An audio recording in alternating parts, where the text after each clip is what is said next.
யாருமே நீங்க ஸ்டார்ட் பண்ணும்போது கிளாப் பண்ண மாட்டாங்க. யாருமே பண்ண மாட்டாங்க. உங்க ஃப்ரெண்ட்ஸ், உங்க ஃபேமிலி, உங்க பார்ட்னர், யாருமே. நீங்க டே அண்ட் நைட் உங்க கோல் அச்சீவ் பண்றதுக்காக ஒர்க் பண்ணிட்டு இருப்பீங்க. அந்த அசில் அப்போ உங்களை சுத்தி ஒரு பியூர் சைலன்ஸ் இருக்கும். No validation, no support, no applause.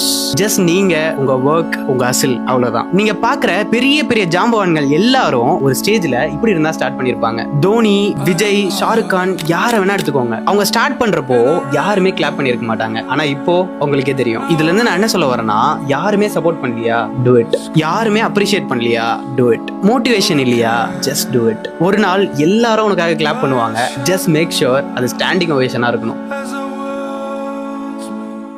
யாருமே நீங்க ஸ்டார்ட் பண்ணும்போது கிளாப் பண்ண மாட்டாங்க. யாருமே பண்ண மாட்டாங்க. உங்க ஃப்ரெண்ட்ஸ், உங்க ஃபேமிலி, உங்க பார்ட்னர், யாருமே. நீங்க டே அண்ட் நைட் உங்க கோல் அச்சீவ் பண்றதுக்காக ஒர்க் பண்ணிட்டு இருப்பீங்க. அந்த அசில் அப்போ உங்களை சுத்தி ஒரு பியூர் சைலன்ஸ் இருக்கும். No validation, no support, no applause. Just நீங்க